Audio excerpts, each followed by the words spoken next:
When I did that interview with her recently, she said she'd realised it's not about data, it's about showbiz. It's panto. It's almost theatrical. What it should be Starmer about isn't. But what it should be about is values and ideology. If you know what you stand for, PMQs should be a walk in the park. The problem is political parties start like that, and then, unfortunately, they all end up performing. And I don't know what we do about that in terms of change, because then they all just seem to want to go. They want to go for votes. They want to keep the electorate happy. I do think the appetite in the public is now that we do want a party that has values and integrity and ideology, and we clearly know what they stand for. It's very difficult. This debate this morning we've been having about Rachel Reeves versus Angela Rayner. What does the party stand for? If you've got two senior politicians still at this stage arguing, do we take from the poor with cuts? Do we take from the rich with taxes? And they don't know that. That should be a basic, surely. But also the fact it's been leaked right now. By who? And for what reason? Who were they trying to embarrass and damage? By the way, Hilary Benn, the Northern Ireland Secretary, is talking about this issue which David Davis raised on this programme this week, the petition to stop veterans of Northern Ireland being prosecuted for for shooting IRA terrorists. We're going straight to Prime Minister now, so the Prime Minister will be on his feet shortly. See you tomorrow. Mr. Speaker, my deepest condolences, and I'm sure those of the whole House, are with the families and friends of Jenny, Martin and David, tragically killed in the fire in Bicester last week. May I also welcome to the gallery Cheryl Corbell, the mother of Olivia. I'm always humbled by those with the courage to respond to appalling heartbreak by campaigning for change. And I know the whole House will pay tribute to her extraordinary courage and extraordinary resolve. Mr. Speaker, because of the action taken by this government, the UK is now the fastest growing economy in the G7. Interest rates have been cut 4 times, and we've secured our 3rd trade deal in 3 weeks. India, the US and the EU.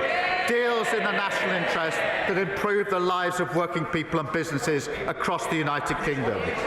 Mr. Speaker, this morning I had meetings with ministerial colleagues and others. In addition to my duties in this House, I shall have further such meetings later today.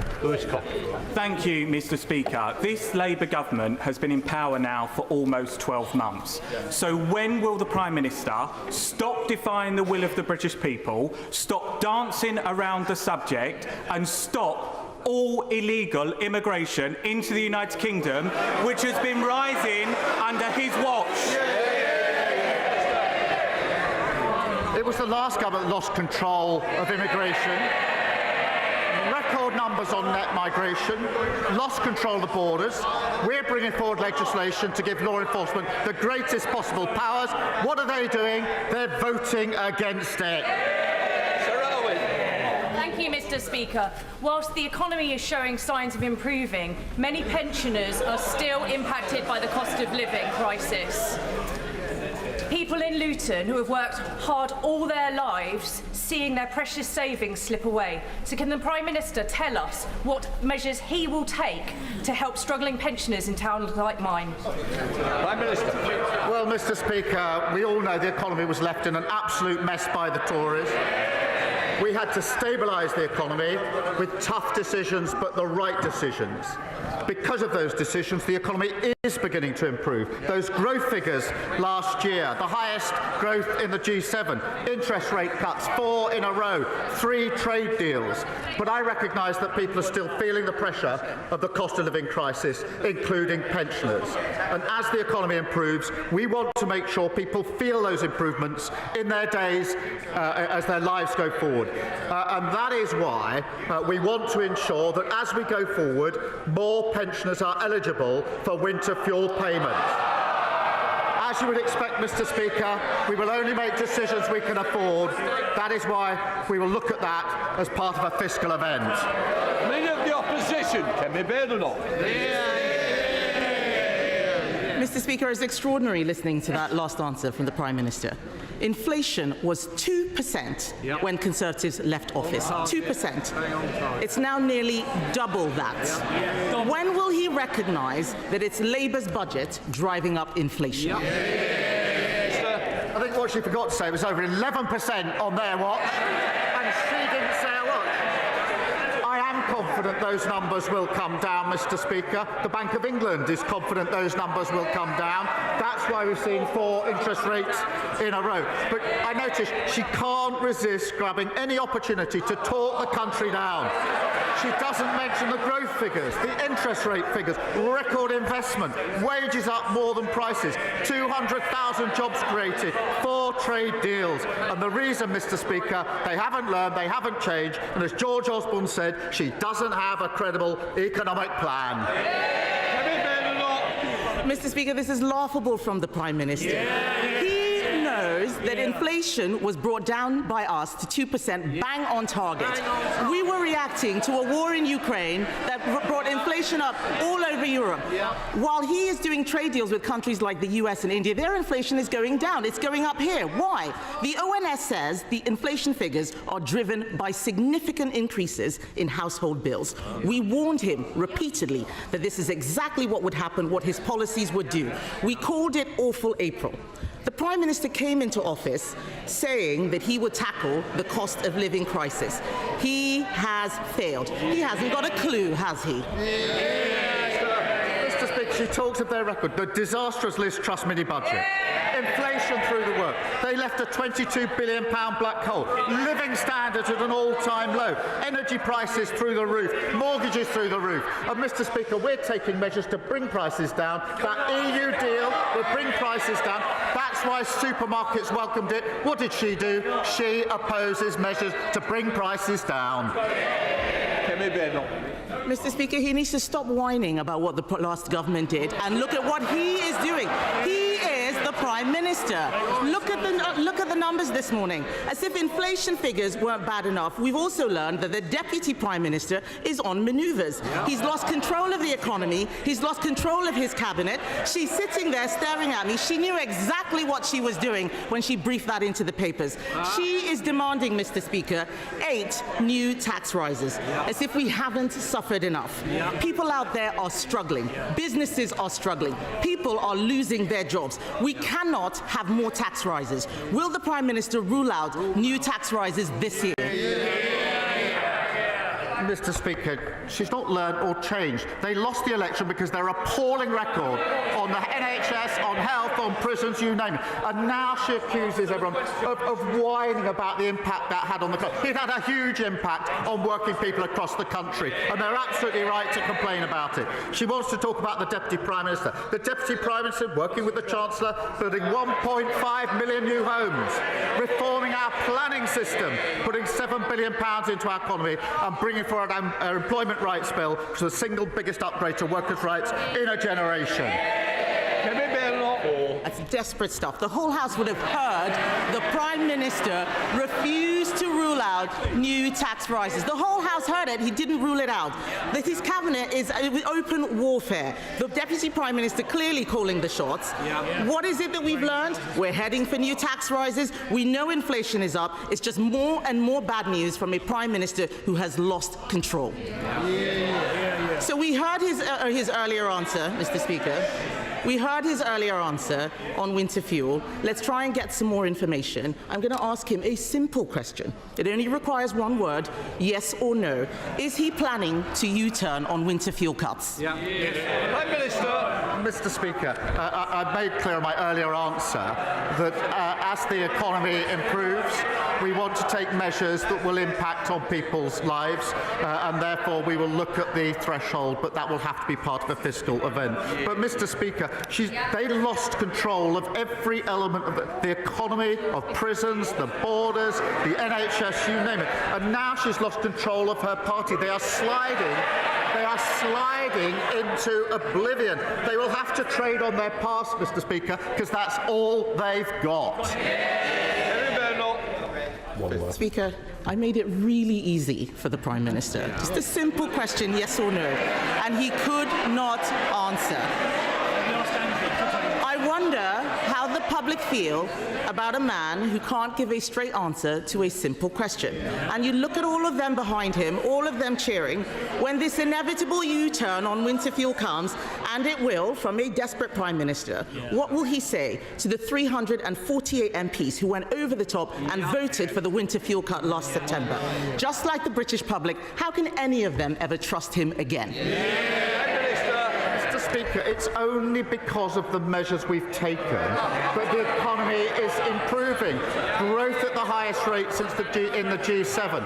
4 interest rate cuts. 3 trade deals because countries want to trade with this country because of the decisions that we've made.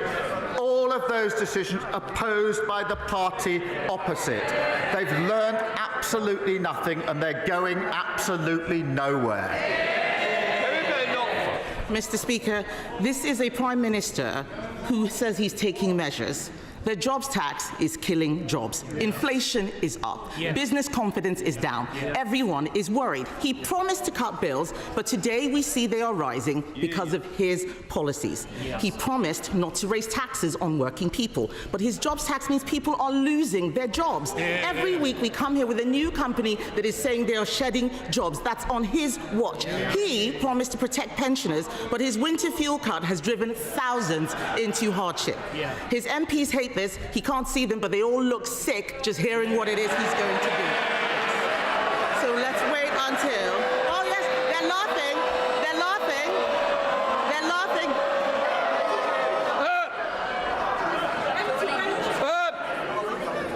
I expect better from whips. And boys on at the back, I've got my eye on you. Heavy Bennett. Mr. Speaker. Order. Sorry. Which one wants to leave first? If I hear it, there we are. They've got the first volunteer. Are you going to behave? Heavy Bennett. Mr. Speaker, they are laughing just as they laughed at the budget. Hands up who here wanted winter fuel cuts. Hands up. Not a single one of them. Not a single one of them. The fact of the matter is, this Prime Minister is destroying them. They need to look at what they are doing to the country. The truth is, we all know that it is this Prime Minister, this Labour government, and their policies that are shafting the country, isn't it? Prime Minister. Mr. Speaker, they look in pretty good form. To me, and there's lots of them. Mr. Speaker, she talks about business confidence. Yesterday I didn't have time to read out the list of all the businesses that have come out in support of our EU deal. Mr. Speaker, I don't have time today. It's a long list. I went immediately to Lidl and spoke to the staff in Lidl. They're delighted with the deal we put forward yesterday. Business like the work we're doing. It's giving them confidence in the EU deal. She's opposed to each and every measure. Louise Jones. Thank you, Mr. Speaker. I recently visited Barrow Hill Primary School in my constituency of North East Derbyshire, a school in receipt of a new free breakfast club. The team there are doing a fantastic job, but challenges still remain. What more can we do as a government to support both them and local parents to give the children of Barrow Hill the start in life that they deserve? Well, I thank my honourable friend, and we are united by a shared focus on creating better life chances for our children. And I'm delighted to hear her constituents are already benefiting. Thanks to our plan for change, we'll deliver free breakfast clubs in every primary school in England. And I'm determined to support parents to give every child the best start in life. And that's why we're rolling out free childcare, expanding the first 300 school-based nurseries and delivering more family hubs. Sir Ed Davey, the leader of the Liberal Democrats. Thank you, Mr. Speaker. Can I associate myself with the Prime Minister's remarks about the terrible fire in Bicester last Thursday? I know from my honourable friend, the member for Bicester and Woodstock, how deeply the close-knit community there has been affected by this tragedy. And firefighters Martin Sadler and Jenny Logan were true heroes, as was Dave Chester. And I hope the full prayers and thoughts of the House are with their loved ones and with the 2 firefighters still in hospital. Mr. Speaker, the Prime Minister has rightly said that his new trade deals will give a much-needed boost to economic growth and thus to the public finances. So will the Prime Minister make sure that struggling families and pensioners see the benefits of the growth? He teased the House with his first answer to his honourable friend, the member for Luton North. So will he commit now to reversing his cuts to the winter fuel payment in full? Mr. Speaker, firstly, can I just thank him for his comments about the Bicester tragedy. It's very important that in a moment like this the House does come together. And we are taking measures, obviously, to help with the cost of living crisis, and that's why the EU deal yesterday was so important, because the impact it will have on prices, particularly in supermarkets, directly affecting those who are affected by the cost of living crisis. Mr. Speaker, what I said before was this, that the economy is beginning to improve. People are still feeling the pressure. That's why we're taking the measures that we are. That's why we're striking the trade deals that we are striking. As that improves, I do want people to feel the benefit of the measures that we are taking, and that is why I want to ensure that more pensioners are eligible for winter fuel. It is important that, as you'd expect, that we are clear we can afford the decisions we're making, and that's why it will now be looked at a fiscal event. Sherrod David. Mr. Speaker, I think I welcome what the Prime Minister has said, but we will look at the details, and I hope he will use some of these new proceeds to help others like carers, because the government's changes to PIP will have big consequences for family carers, like Ginny, who cares for her husband Tim, who has myotonic dystrophy. Ginny holds her husband's hand to keep him steady as he walks. He falls frequently and chokes on his food. Ginny is the sole earner in the family. She works part-time on top of caring for Tim. But she's calculated that under the government's cuts, her family will lose £12,000 a year. So can the Prime Minister tell Ginny and many family carers like her, what does he expect them to do? Mr. Speaker, we have approached this on the basis of the principles that we must support those who need support. On the question of getting people into work, that we should support people into work where they can work, and of course, where they can work, they should. But it is undeniably the case that the current arrangements don't work and need to be reformed. And that's why we're bringing forward reform, necessary reform, to ensure the system works better. Annalise Mitchell. Mr. Speaker, yesterday in this place I read the victim impact statement Cheryl Corbell never got to say to her daughter's killer, Thomas Cashman, because he refused to face her in court. I made up Olivia's law past second reading, but until it gets royal assent, criminals can still not show up and deny victims justice. So will the Prime Minister commit to making sure Olivia's law becomes law as fast as possible? Prime Minister. Can I thank her for reading that victim impact statement? Because I know from talking to Cheryl just how hard it was for her to make that victim impact statement in the first place. It took a huge amount of courage and grief. And she wanted to read that statement to the perpetrator, as she should have been able to do. I know how visceral the pain is to her of not being able to have done so from the meetings I've had with her. So I do thank my honourable friend for allowing that victim impact statement to be heard by the whole world, by being read out in this chamber. Cowards who commit these heinous crimes should face the consequences of their action and face those that have had a huge impact on their lives, and that's why we will force offenders to attend the sentencing hearings with longer sentences, unlimited fines and prison sanctions for those who seek to avoid facing justice. And I again pay tribute to Cheryl, who I will meet later on this afternoon, for having the incredible courage to push for that change, notwithstanding the incredibly painful impact it's had on her and her family. Jim Allister. The government assures us that Northern Ireland is still in the United Kingdom's customs union. If so, how is it then that British steel can be sold to the United States tariff-free But if the same British steel is sold into Northern Ireland, it's subject to EU tariffs. Why on Monday did the Prime Minister not even try to take back control over the trade laws that govern Northern Ireland?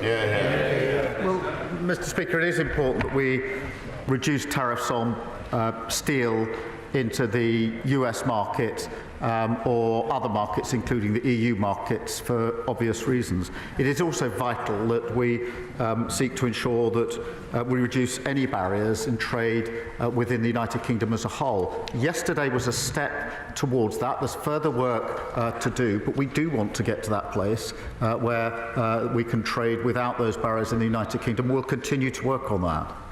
Andrew Pex. Thank you, Mr. Speaker. The Prime Minister will know that thriving high streets are essential to local growth. But in cities like mine, people are increasingly concerned by the uncontrolled growth of betting shops and vape stores. Research shows this concern is not isolated. Nearly half of betting shops and gambling stores are in the 20% of places which are struggling the most, like Peterborough. So can I ask the Prime Minister, will he ask his departments to meet with me and campaigners so we can discuss ways that local communities like mine can take back control of our high streets? My honourable friend is an excellent champion for his constituents, and we are committed to supporting our nation's high streets to adapt and thrive. Planning applications are required for any new betting office to make sure locals have a say on individual cases, and communities can use the planning system to allow for a change of use of their properties. And I will make sure that he gets the meeting that is asked for. Michael. Thank you, Mr. Speaker. On Friday, the EFRA Select Committee published its report on the Government's vision for agriculture.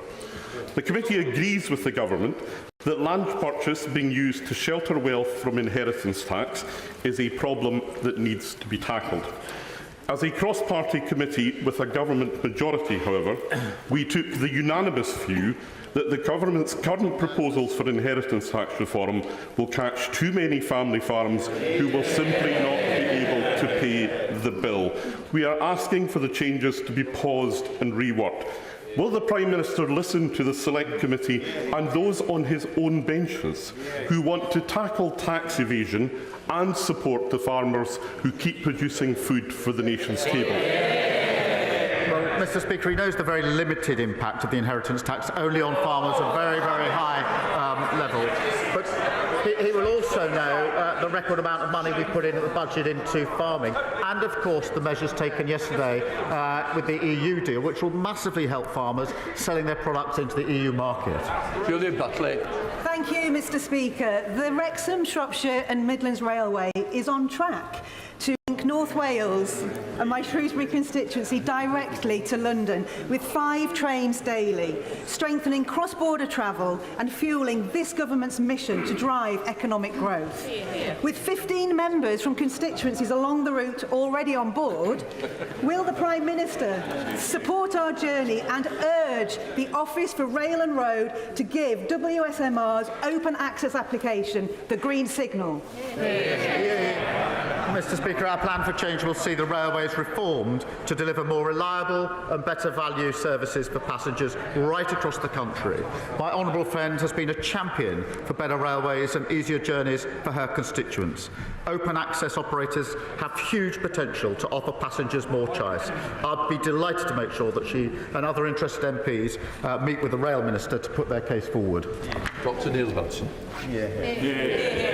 Thank you, Mr. Speaker. Mr. Speaker, I think I'm right in saying that the Prime Minister might be a lawyer, trained to review evidence and reach judgment. So when he looks at the effects of his decisions, cutting the winter fuel payment, making pensioners poorer, damaging businesses with the jobs tax, decimating rural communities with the family farm tax, and risking our food security by selling off our fishing waters, surely he can review the evidence and see the verdict. Will the Prime Minister now throw these damaging policies out of his court once and for all before they do any more harm?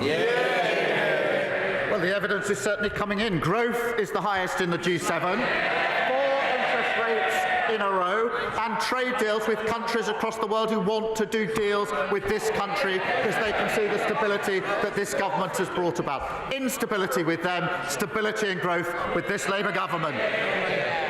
Thank you, Mr. Speaker. This is National Epilepsy Week, and we're joined in the gallery by England rugby player Tommy Freeman, who was diagnosed with epilepsy at 19, but through effective treatment has gone on to be selected for the British and Irish Lions, and I hope the Prime Minister will join me in congratulating him on that great achievement. Yeah. But for a third of epilepsy sufferers, seizures cannot be controlled by medication, like my constituent Ben Lacey, who suffers multiple seizures every single day. Ben will never be able to work, yet has been subject to the stress and uncertainty of multiple PIP reassessments. So will the Prime Minister reaffirm his commitment to ensuring that people like Ben with lifelong conditions who cannot work will be protected from these damaging reassessments and given the support they need to live with dignity? Yeah. Well, can I begin by congratulating Tommy and everyone selected to represent the British and Irish Lions. It's an incredible achievement, and we'll be cheering them on. Mr. Speaker, it's important that we do protect those with severe disabilities or lifelong health conditions who can't work, paying them a premium and stopping those reassessments, which is part of the reform that we're bringing about. Ultimately, we also do need to get back to face-to-face assessments by trained assessors and health professionals, which fell to only 1 in 10 assessments under the last government.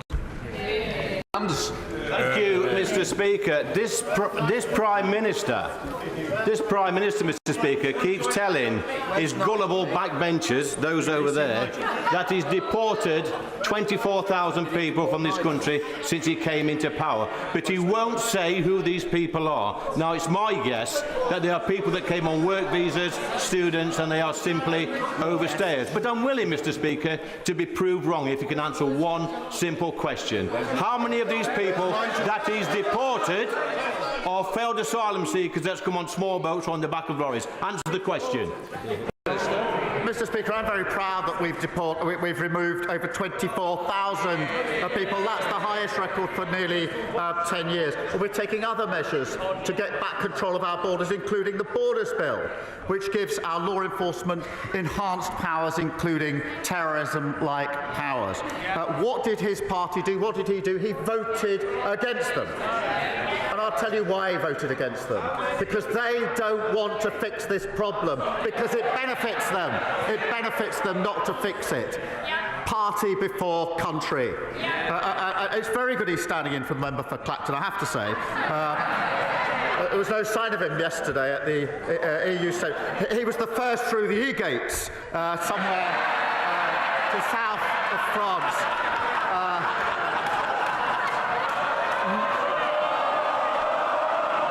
Nice work if you can get it. Christine Sullivan. Thank you, Mr. Speaker. I welcome the government's investment of £680 million into mental health support. Meanwhile, in Scotland, many children in my constituency of Bathgate and Linlithgow are stuck on an NHS Lothian neurodevelopmental waiting list, which was only recently seeing patients referred in March 2022. This delay can lead to poor mental health, with children ending up on a CAMHS waiting list too. How will the Prime Minister work with devolved governments to ensure faster diagnosis and greater support so that no child across these aisles grows up on a waiting list? Well, I thank her for her question. She rightly raises the broken promises of the SNP on mental health services powerfully. It is important, and we will have positive discussion with devolved governments to work on addressing mental health waiting times. But look, the SNP promised to invest in frontline mental health services, then cut them by £54 million in real terms this year. Now, with a record settlement in the budget, 2 decades in power, the SNP are out of excuses and out of ideas, and Scotland deserves better than that. If the Prime Minister agrees that the Israeli government starving children to death is monstrous, why does he think it's okay for the UK to continue to sell Israel the equipment for the fighter jets to drop bombs on these starving children? What we contribute into a pot is parts for fighter jets. And if we were to stop that, they couldn't be used by other countries in the other conflicts, including those in which we are involved. Doesn't know the detail at all. They're not sold directly, they go into a pot.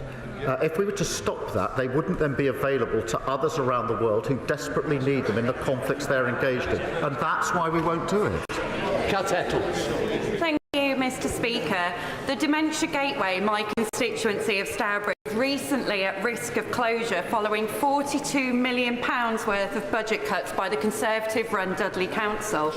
The Gateway is a vital service for dementia patients and their carers, providing daytime activities, advice and support from trained advisors, and following a well-fought campaign with cross-party support, the Dementia Gateway has been saved.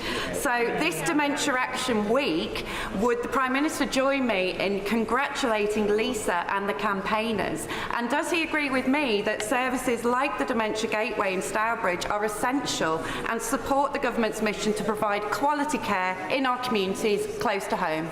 Well, can I thank my honourable friend and celebrate Lisa and all those who've saved this important source of local support. The party opposite left local councils on the brink, unable to provide these vital services, letting down patients across the country.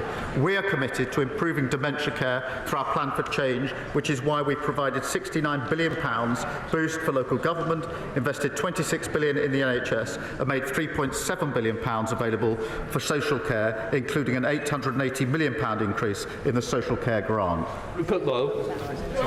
Thank you, Mr. Speaker. Does the Prime Minister agree that imprisoning Lucy Connolly, a young mother with a 12-year-old daughter, for one foolish social media post, soon deleted, is clearly not an efficient or fair use of prison? Mr. Speaker, sentencing is a matter for our courts, and I celebrate the fact that we have independent courts in this country. I am strongly in favour of free speech. We've had free speech in this country for a very long time, and we protect it fiercely. But I'm equally against incitement to violence against other people. I will always support the action taken by our police and courts to keep our streets and people safe. Paul Foster. Thanks, Mr. Speaker. Mr. Speaker, I recently visited St Catherine's Hospice in Lostock Hall, which serves wonderfully my constituents of South Ribble, those of Ribble Valley, and some of your constituents of Chorley, Mr. Speaker. I discovered, speaking to them, that they have to pay in excess of £350,000 a year for medication, and it can only be sourced from the private sector, not the NHS. Doing some investigating, I found there's an ICB postcode lottery out there. Some ICBs fully fund and supply our medication, some subsidise, some don't supply it at all. There's also a disparity where evidence supports that hospices in the more deprived areas aren't funded, those in the more affluent areas are funded. Would the Prime Minister please speak with the Secretary of State for Health and Social Care as a matter of urgency and get free medication supplied by all ICBs to all hospices across the country?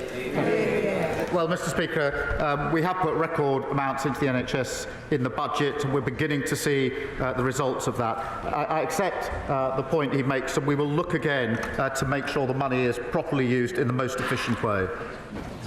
We're a Hobhouse. Thank you, Mr. Speaker. A month ago, I was denied entry into Hong Kong on a private visit. At the absence of any explanation, this seems to hint at a hidden blacklist aimed to silence any MP who speaks up against human rights abuses from the Chinese government, many of us from any political party. Does he agree with me that this is an attack on all of us? And will he personally seek reassurances from the Hong Kong authorities that no British parliamentarian will be denied entry in this way again? Well, can I thank her? Her experience is deeply concerning, and I know it must have affected her. I think she was hoping to see and later saw her grandchild, but it must have impacted on her, and it is deeply concerning. We need to recognise that. Ministers have raised it, including the Foreign Secretary, on numerous occasions with their counterparts both in China and Hong Kong. preventing UK citizens, including members of Parliament, from entering Hong Kong without justification, or for simply expressing their views, is completely unacceptable, and it will only undermine Hong Kong's international reputation and the relationship that we have with them. And so we will continue to raise it. John MacDonald. Mr. Speaker, you will know that I've raised on several occasions in the House the case of Alaa Abdel Fattah, the British Egyptian human rights campaigner, who for several years now, many years now, has been imprisoned in Egypt, and whose mother, Layla, went on a 100-day hunger strike. I want to thank the Prime Minister for fulfilling his promise to contact the President Sisi of Egypt to secure Alaa's release, but unfortunately months on now, and Alaa remains in prison, and Layla this week has started a hunger strike again. Could I appeal to him to speak directly again to President Sisi to secure Alaa's release? Well, can I thank him for raising this, not just today, but on the many occasions he has.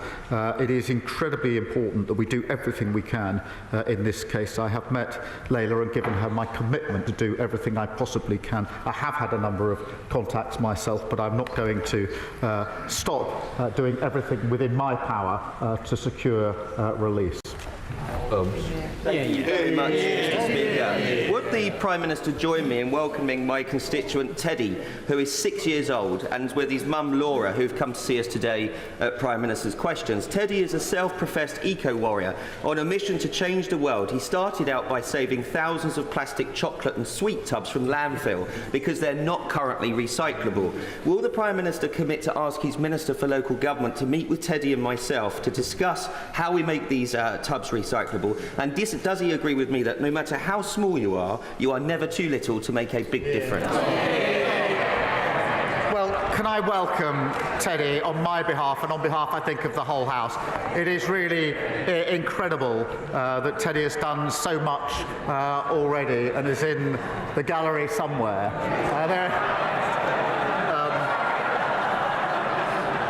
Many of us struggle for a whole lifetime to make an impact on government policy. Teddy is already age 6 having an impact, and I'll make sure that he gets to speak to the relevant minister.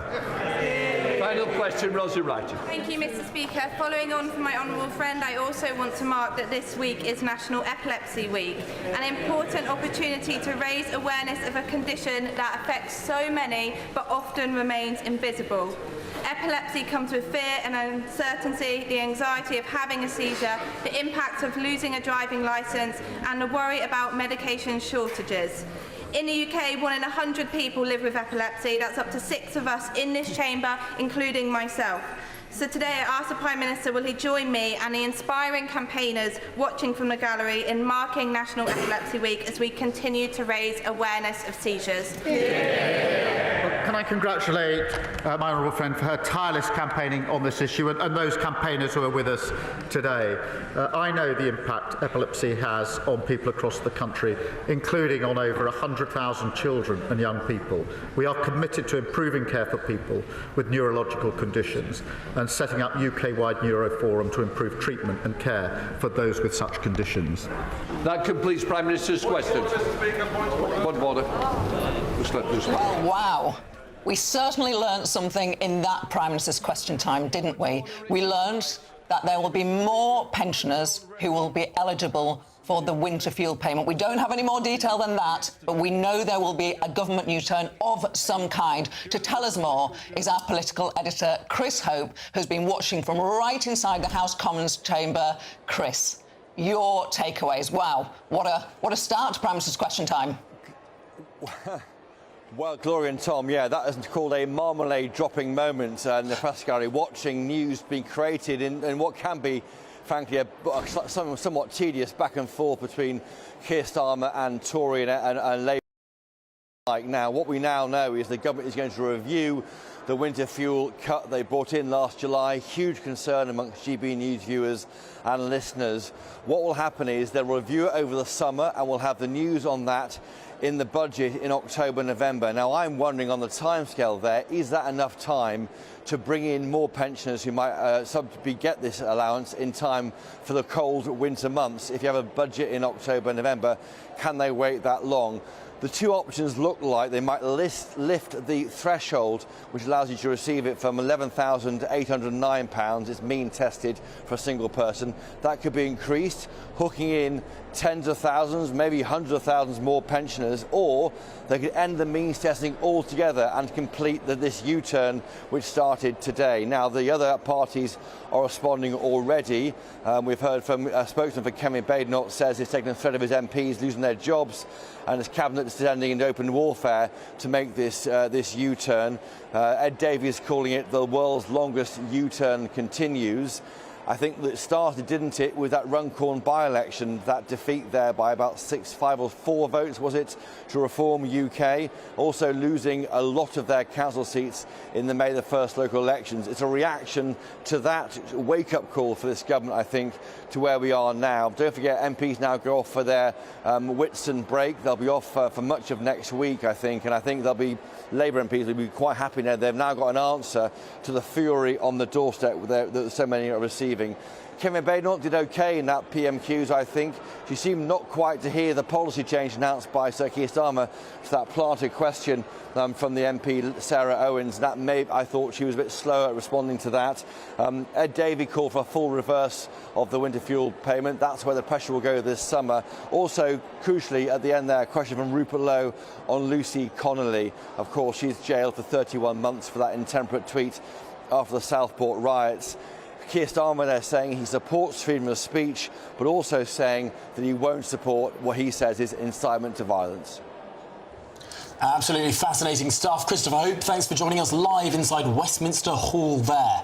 Well, let's dissect this more. Joined in the studio, delighted to be joined by the Labour MP for Bassett Law, Joe White, and the Shadow Minister for Business and Trade, Dame Harriet Baldwin. Thank you for sending in your brilliant questions to gbnews.com/yoursay for our panel. It's all about you, this show. And we've got to kick off with that massive U-turn that started at the start of Prime Minister's questions. Janet has written in to suggest that now the government is spending more money. Hasn't that black hole just grown? Janet says the black hole in spending is 10 times the size it was.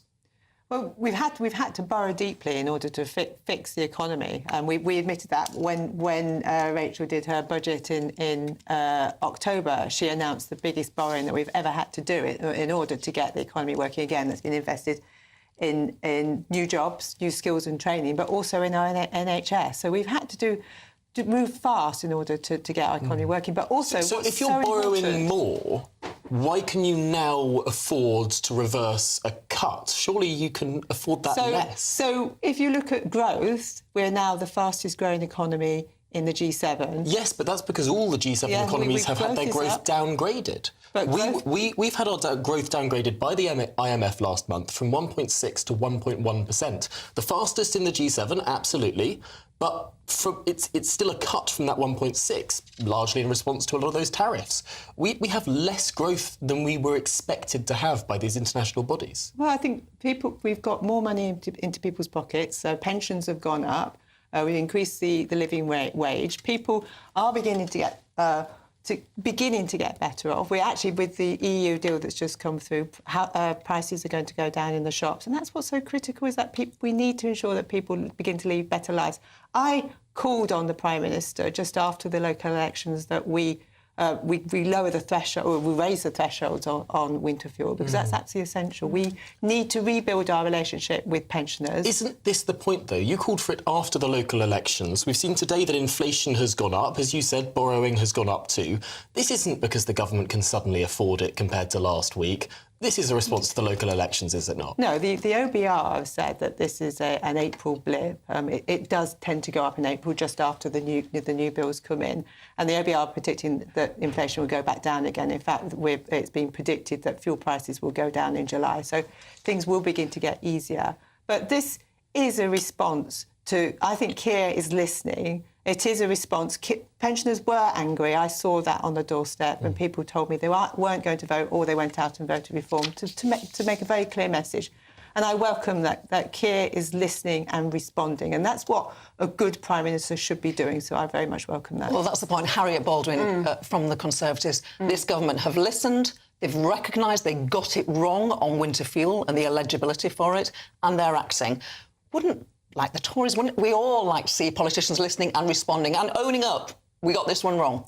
Absolutely. Kemi Badenoch has been calling for this from the day it was announced last July. I remember pointing out in the chamber that this was a chilling political decision. It was obviously a wrong thing to do. It was something that was not going to necessarily even save much money, because by the time all the people who are eligible to pension credit had signed up for pension credit, it's potentially the case that it's actually cost the government more than they saved by cutting it. So it was obviously going to have to change. It was something that was incredibly cruel to someone on £11,809 a year to take away their heating money. And so I think this U-turn, which Kemi has been calling for, is something to be welcomed. OK, let's stick on welfare, because in a couple of weeks' time, the government will ask MPs to vote to save around £5 billion in the welfare budget by cutting disability benefits, getting more people back to work. Will the Conservatives support them in that vote when it comes? I think we'll look very, very carefully at it, because when we were in government, we did look at the way in which, since the pandemic, the demand for benefits has risen so sharply, and yet there are a lot of vacancies in the economy, and we want to be a party that encourages people to go into work. I think we're concerned that there are things cutting across that. So the Employment Rights Bill is something that employers are very concerned about and may prevent them or taking the risk on some of the people. The principle. It is right to cut that benefit bill, which follows that the Tories should support the measures that the government... What I would like to say is, because it's incredibly important, because there will be people out there watching who will be really worried. Absolutely. And the welfare system should be there to help the most vulnerable.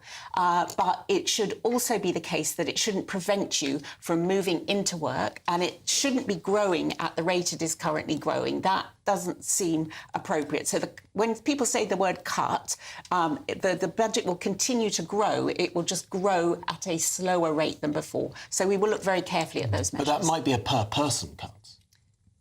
It might be that someone who previously would have qualified will now not qualify. I think that's the way that it's going to be implemented. We also thought that there were probably some further measures that could have been taken and that we put to the public at the general election with the result that we now know. But we do think it's important that the rate of growth in the welfare budget, which I don't think reflects either the state of the UK economy, but or the very beneficial aspects of going into work that need to be encouraged by the system. And just sticking with welfare, Jo White, after you've seen that you actually can get the government to change their mind on unpopular decisions, huge unrest in the Labour Party about this welfare vote. We believe it's coming to the Commons in a couple of weeks.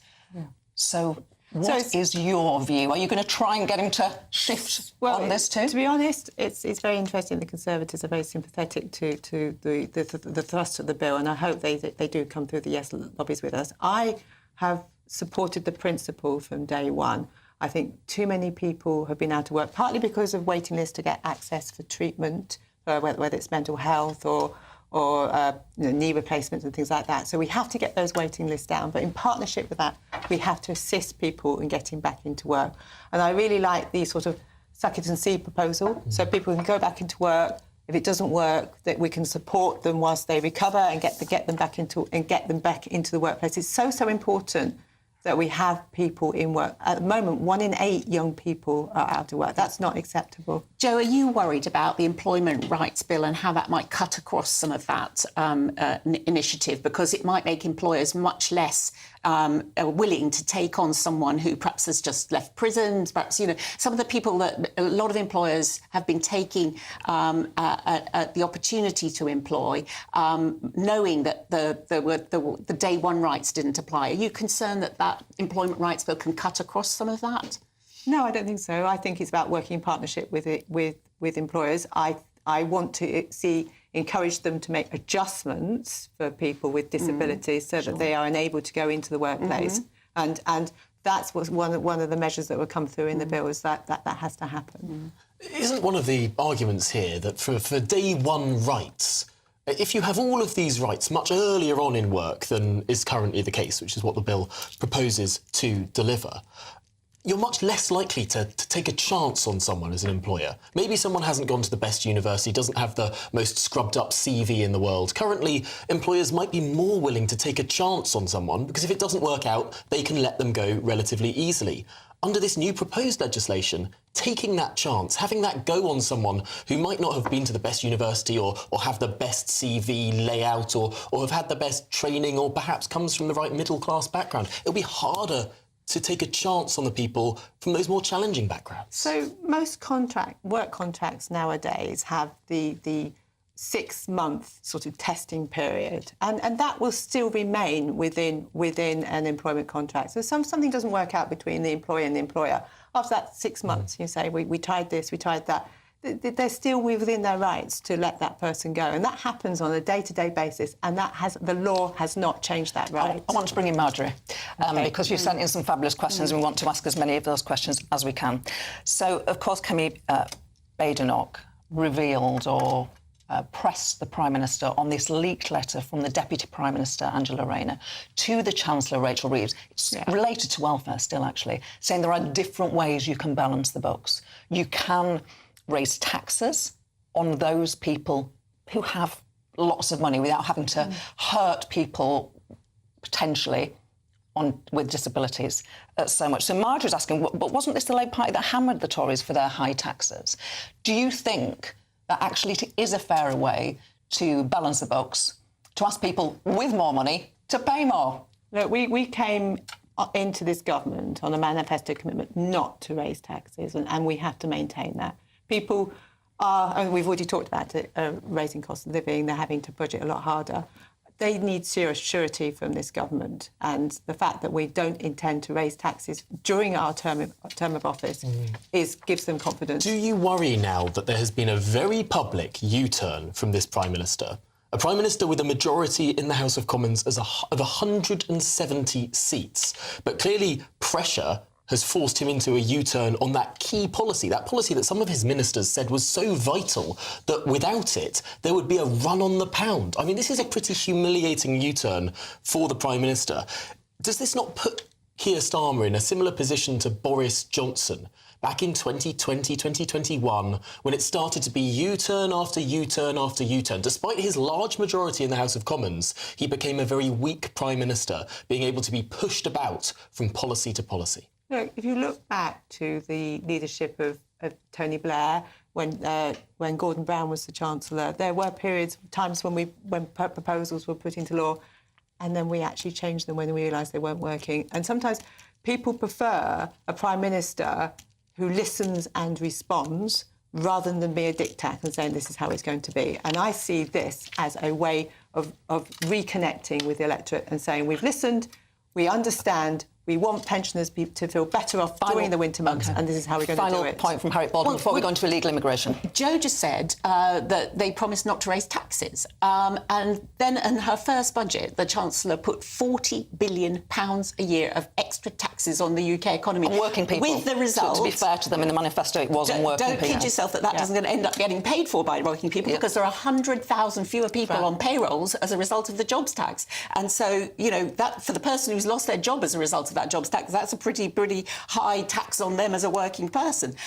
So I think that it's very interesting that this leak has occurred. Clearly, you know, Labour is a party of higher taxation, and can I suggest that actually the best thing they could do would be to reverse some of the measures that were in last year's budget, including the very unfair way in which family farmers are going to have to lose 20% of their farm every time someone passes on to the next generation, and the way in which they've gone after family businesses and also wealthy people in a way that's caused a millionaire to leave the country every 45 minutes. Well, there's been a lot on the economy there, but of course something else that was raised in Prime Minister's questions, it was the first question in Prime Minister's questions actually today, was on illegal immigration. And Brian has written in to ask, why won't you stop the boats? We've seen, of course, the highest number of people for any time of any year come across on small boats under this government. Yeah, and it is one of my number one priorities, because this is one of the big issues that gets raised in Barcelona time and time again. We are pushing through this legislation. on the border bill, which gives us the powers to break up the gangs that are bringing the people across. They're making billions out of that, and that's so essential. That's got to come into law, and I'm concerned that the Conservatives and Reform are not backing that bill, because that will make huge changes in what we do. But just arresting the people who run the boats. I mean, people will still want to find a way. We saw just a couple of weeks ago someone come across in a kayak. I mean, just because you stop the gangs, that doesn't necessarily mean that people will stop coming across. I totally agree. We've got to manage those applications as quickly as possible. There was an 80,000 backlog, and now we've sent back 24,000 so far. 22 hotels have been closed in that time. OK, final word to you. You left a hell of a mess for them to clean up on immigration, illegal and otherwise. And we believe that the way to deal with it is to have a deterrent, so that if you come here illegally, your case gets heard somewhere else completely. We had proposed Rwanda. We think the government is going to have to propose somewhere else, and we're waiting to hear what they're going to U-turn on next. It just won't be Albania. On that note... You've been fantastic. Joe White from Labour, Harriet Baldwin from the Conservatives. You've been watching and listening to PMQs with me, Gloria DiPiero, him, Tom Howard. He's staying here, so don't go anywhere, because it's Good Afternoon Britain with Tom and Miriam. That's right, so do stay with us as we dissect further. Where exactly might that threshold come? How many pensioners will be receiving their winter fuel allowance for next winter? So much to discuss. Do stay with us after the weather forecast.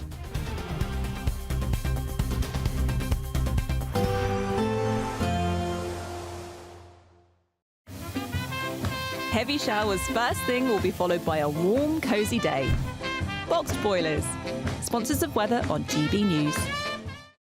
Hello again. This is your latest Met Office weather update for GB News on what, for some of us, is going to be a much wetter day than it has been of late. Particularly across the southern parts, we've already seen some heavy showery rain push in overnight. That's due to a frontal system that is edging its way a bit further southwards as we go into the afternoon, but there are still going to be a fair few showers across some central southern parts of England and perhaps Wales, particularly across the southeast. Some intense and possibly thundery downpours likely. Further north, though, a lot of fine sunny weather on offer, and in the sunshine, feeling pretty warm. Temperatures peaking in the mid to high teens quite widely, low possibly mid-20s in some places. Winds feeling fresher, though, towards those eastern coasts, towards the North Sea, where there's a bit more of a breeze pushing its way in.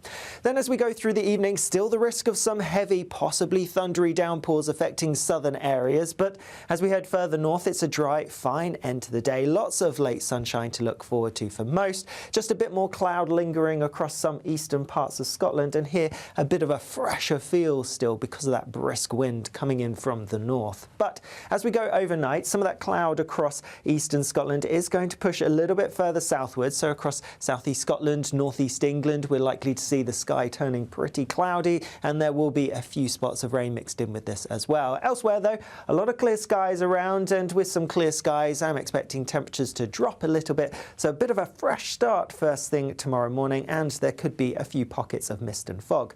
Most places, though, starting dry. It's just across some parts of eastern England into East Anglia where there's going to be a bit more cloud and a little bit of rain at times. That edges its way further southwards and breaks up and clears away as we go through the day. And so for most, it's looking largely fine. A decent amount of sunshine on offer for most. Just a few showers possible towards the southwest, but these won't be as intense as today. Temperatures a little bit lower than of late.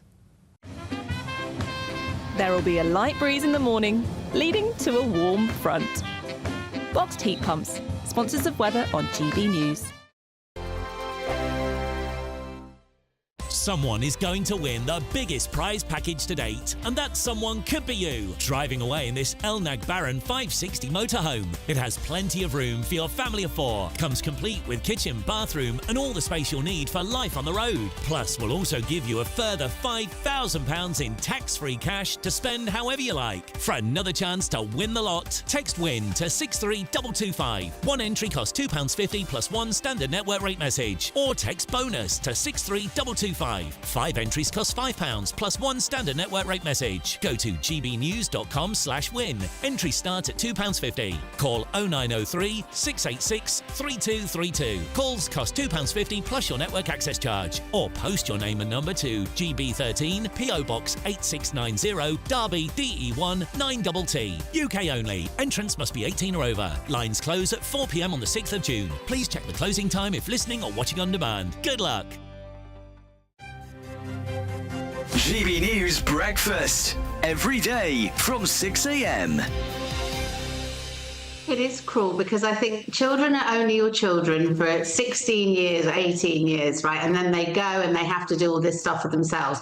I think while they're young, their main priorities should be their education, coming in, doing their homework, getting to bed, getting enough sleep. My children, for example, are 11 and 16, so one's doing his GCSEs, the other still randomly has a ton of homework, even 11. By the time they've come in and done their homework, they're exhausted and they go to bed. I just don't think it is my job as a parent to tell them to then go and mop the floor or hoover their bedrooms. Their main focus is their education at this age. Yeah.